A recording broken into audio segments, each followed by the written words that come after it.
नमस्कार बच्चों, ई हिंदी शाला में एक बार फिर से आप सभी का स्वागत है। आज हम पढ़ेंगे पाठ जब सिनेमा ने बोलना सीखा। अनोखा पाठ है ना कि सिनेमा ने बोलना कैसे सीखा होगा। तो आइए जानते हैं कि जब पहले मूक फिल्में हुआ करती थी यानी साइलेंट मूवीज बना करती थी और उसके बाद जब बोलने वाली फिल्में जिनमें डायलॉग्स हुआ करते थे वो बनने लगी तो सिनेमा में क्या बदलाव आया। फिल्में देखना किसे पसंद नहीं, आपको भी बहुत पसंद होगा, है ना। लेकिन बच्चों, पहले ब्लैक एंड व्हाइट मूवीज बना करती थी जिनमें कि डायलॉग्स नहीं हुआ करते थे। ये मूक फिल्में हुआ करती थी। चार्ली चैपलिन की मूवीज तो आपने जरूर देखी होंगी, है ना। तो इन फिल्मों में कभी भी आपने डायलॉग बोलते हुए चार्ली चैपलिन को नहीं देखा होगा। तो ये फिल्में बड़ी मजेदार हुआ करती थी। ये भी एक दौर हुआ करता था, लेकिन फिर एक नया दौर शुरू हुआ। वो था बोलती हुई फिल्मों का। उसी प्रकार की एक बोलती हुई फिल्म जब भारत में प्रदर्शित हुई तब भारतीय सिनेमा में क्या बदलाव आया, आइए जानते हैं इस पाठ के द्वारा। वे सभी सजीव हैं, सांस ले रहे हैं, 100% बोल रहे हैं। 78 मुर्दा इंसान जिंदा हो गए, उनको बोलते बातें करते देखो। देश की पहली सवाक फिल्म आलम आरा के पोस्टरों पर विज्ञापन की ये पंक्तियां छपी हुई थीं। बच्चे, जब पहली बार आलम आरा रिलीज हुई भारत में तो उसके जो पोस्टर छापे गए थे जिनमें विज्ञापन छापा गया था उनमें ये पंक्तियां लिखी हुई थी कि पहली बार उन सभी कैरेक्टर्स को, उन सभी लोगों को बातें करते देखो जिन्हें कि आप फिल्मों में देखा करते हैं।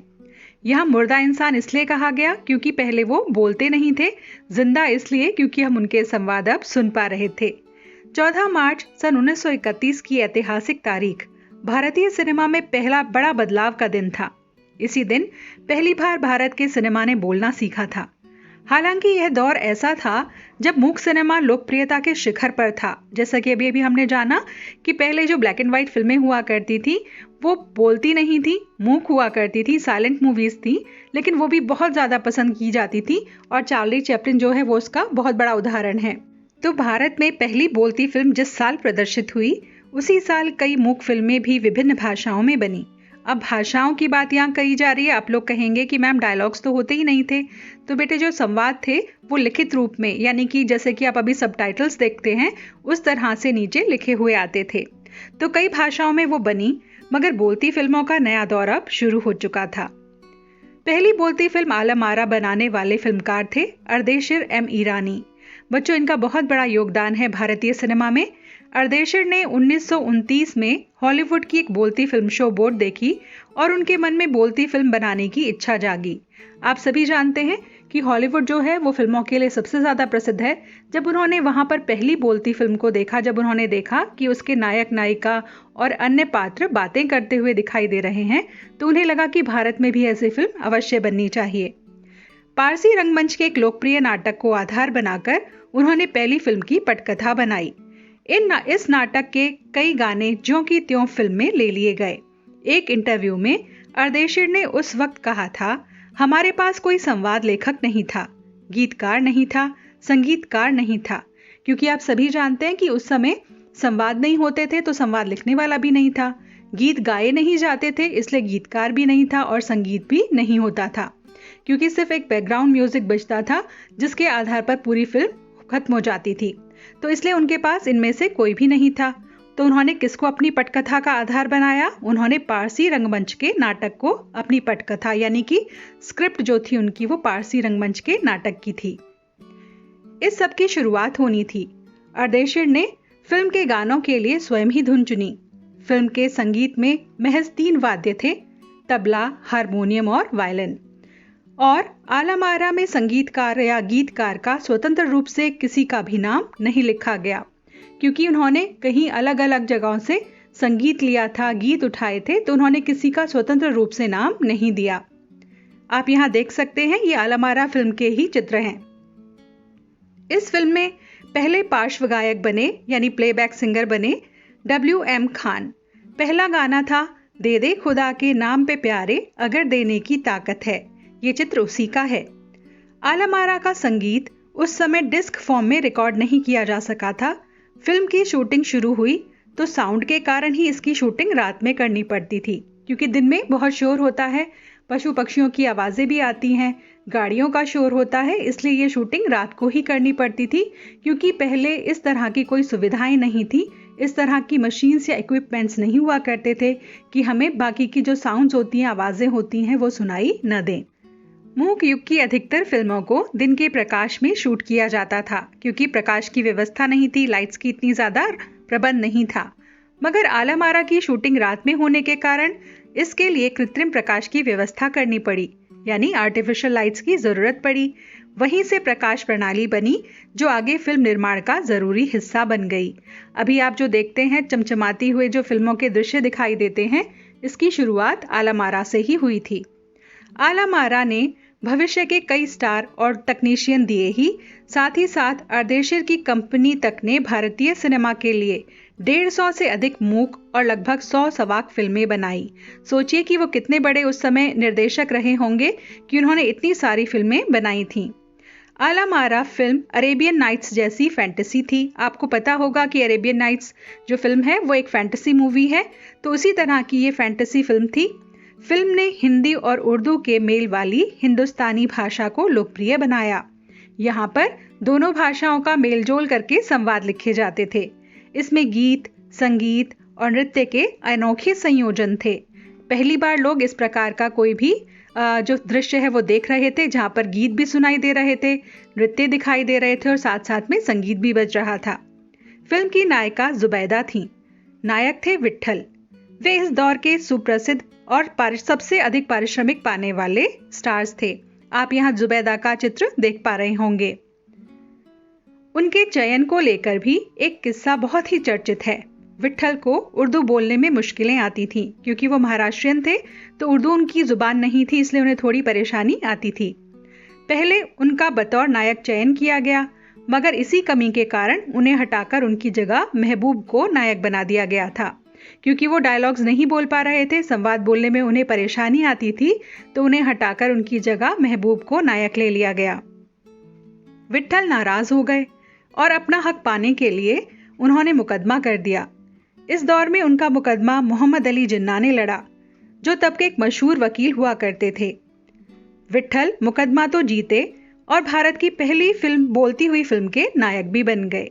मोहम्मद अली जिन्ना के बारे में आप जानते होंगे, तो उस समय वो बहुत प्रसिद्ध वकील भी हुआ करते थे, तो उन्होंने उनका वो जो केस था वो लड़ा और उन्हें जिता दिया। उनकी कामयाबी आगे भी जारी रही।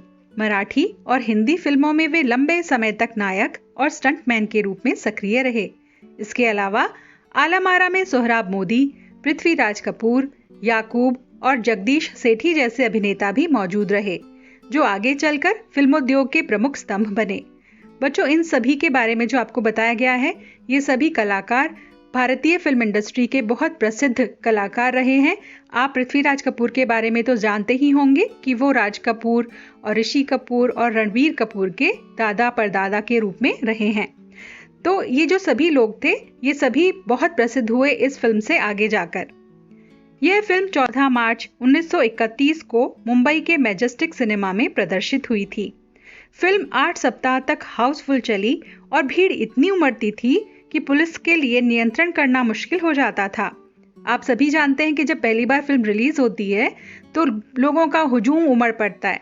तो उसी तरह से जब ये रिलीज हुई, पहली बार प्रदर्शित हुई फिल्म, तो पहली बोलती फिल्म को देखने के लिए सोचिए कि कितने लोगों की भीड़ वहां पर होगी, कि पुलिस को उन्हें हटाने के लिए धक्का मुक्की तक करनी पड़ जाती थी और उन्हें नियंत्रण करना मुश्किल हो जाता।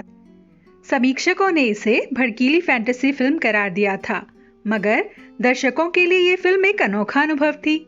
यह फिल्म 10,000 फुट लंबी थी और 4 महीनों की कड़ी मेहनत से तैयार की गई थी। तो बच्चों, ये 4 महीने की मेहनत थी जो लगातार उन्होंने की थी। उस समय बहुत सारी चीज़ें थी जो हमारे पास नहीं थी।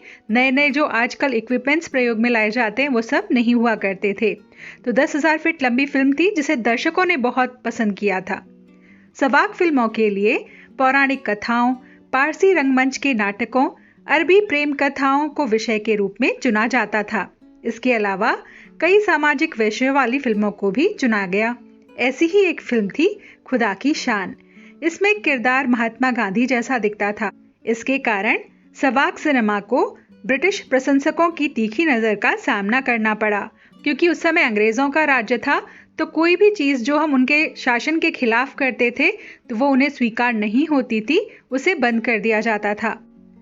सवाक सिनेमा के नए दौर की शुरुआत कराने वाले निर्माता निर्देशक अर्देशिर इतने विनम्र थे कि जब सन 1956 में आला मारा के प्रदर्शन के 25 साल पूरे होने पर उन्हें सम्मानित किया गया और उन्हें भारतीय सवाक फिल्मों का पिता कहा गया, तो उन्होंने इस मौके पर कहा था, मुझे इतना बड़ा खिताब देने की जरूरत नहीं है, मैंने तो देश के लिए अपने हिस्से का जरूरी योगदान दिया है।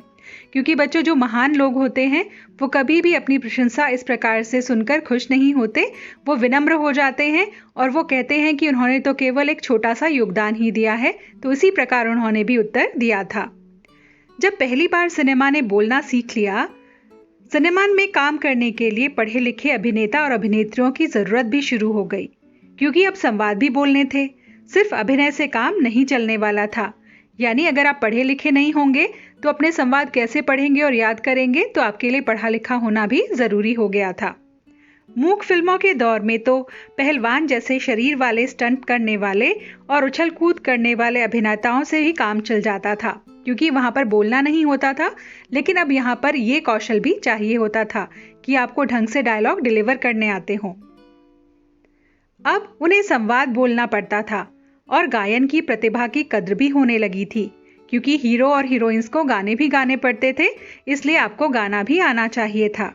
इसलिए आला मारा के बाद आरंभिक सवाक दौर की फिल्मों में कई गायक अभिनेता बड़े पर्दे पर नजर आने लगे। हिंदी उर्दू भाषाओं का महत्व बढ़ गया। सिनेमा में देह और तकनीक की भाषा की जगह अब जन प्रचलित बोलचाल की भाषाओं का दाखिला हुआ। अब यहाँ पर जो भी भाषा लोगों के बीच में बहुत प्रसिद्ध होती थी, ज्यादा बोली जाती थी, उन भाषाओं में फिल्में बनने लगी।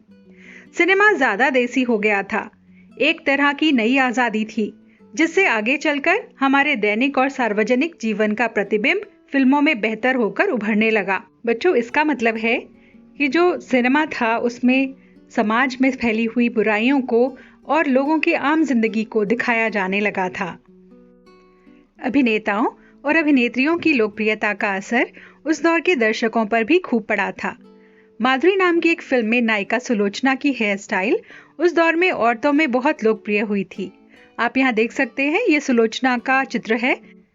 औरतें अपनी केश सज्जा उसी की तरह करती थीं। अर्देशिर ईरानी की फिल्मों में भारतीयों के अलावा ईरानी कलाकारों ने भी अभिनय किया था। स्वयं आला मारा भारत के अलावा श्रीलंका, बर्मा और पश्चिम एशिया में पसंद की गई। तो बच्चों, यहाँ पर केवल भारतीय कलाकार ही नहीं होते थे, बल्कि उनकी फिल्मों में ईरान से आए हुए जो ईरानी कलाकार थे वो भी हुआ करते थे और उस समय वो बहुत प्रसिद्ध भी हुआ करते थे। तो आला मारा केवल भारत में नहीं बल्कि विदेशों में भी पसंद की गई थी। भारतीय सिनेमा के जनक फाल्के को सवाक सिनेमा के जनक अर्देशिर ईरानी की उपलब्धि को तो अपनाना ही था। इसका मतलब है कि उन्होंने जो शुरुआत की, इसे आगे के निर्माता और निर्देशकों ने भी फॉलो किया, यानी उसका पालन किया। तो जो भारतीय सिनेमा के जनक कहे जाते हैं दादा साहब फाल्के, उन्होंने भी उनकी तकनीक को अपनाया, क्योंकि यहाँ के सिनेमा का एक नया दौर, नया युग शुरू हो चुका था। तो बच्चों, ये तो थी ऐसी फिल्म जिससे कि पूरे इतिहास को बदल डाला। भारतीय सिनेमा में बोलते हुए सिनेमा की शुरुआत हुई। तो हमें आशा है कि आपको ये पाठ पसंद आया होगा। शीघ्र ही आपसे फिर से मुलाकात होगी। तब तक के लिए आपसे विदा चाहते हैं। विदा।